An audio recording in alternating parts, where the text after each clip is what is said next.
I'm AC Campbell, and this is this week's Weekly Gripe, sponsored by Senior Living Today, home of the Living Legacy Planet. Now, I want to talk to you about asking permission to be successful. Do you find yourself partnered with someone or in a group of people that they sort of look down on you because you're actually doing the work to become successful while they're just sitting around judging you? You don't necessarily owe them anything.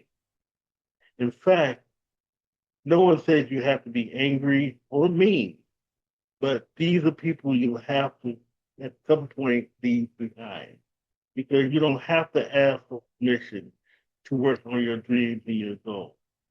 So at some point, they're going to ask, are you still working on that little dream? Are you still working on that little book? Are you still trying to start that little business? But then again, when things blow up, when things get successful, that's when they want to come around. That's when they want to say, hey, I was there from the beginning. But before we even get to the future, let's think of it like this. You need to stay the course. You need to do the work. You need to continue to do the work. Continue to do the work every single day, even if you feel you're not getting anywhere, you are. It's hard work, but the rewards are great.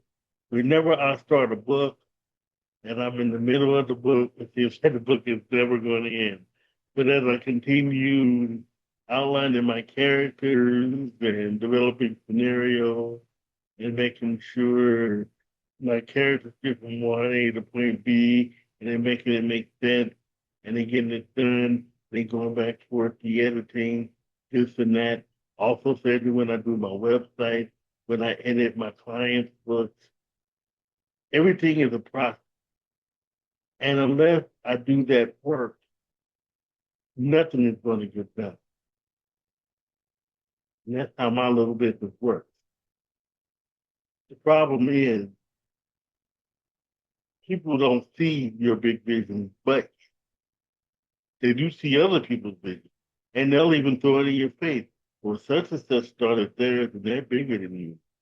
Or their book's on the bestseller list, bigger than you. Or so forth. So the problem with that is your book, your business, whatever you set out to do will be big too. Again, stay the course, don't give up, drown out all your haters. And I hate to say this, but you may have to walk away from your haters. Because a lot of times they'll think A, you're playing on the computer all the time. B, um, you're too good to hang out a lot. And three, it's like my headset keeps falling around. I have some new audio equipment, so please forgive me. And three, you know how far you'll go with your haters. You don't owe them anything, like I said earlier. And further you go, further they'll be left behind anyway.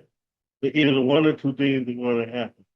Either you lose that person, which that person wasn't for your interest anyway, or B, like I say, they're going to come back like they never said what they said. Either way, it has nothing to do with you. You stay the. So that's it. That's my first weekly grab. I do have another one coming up in a few minutes. I may camel. Let your writing fuel your spirit. Thank God.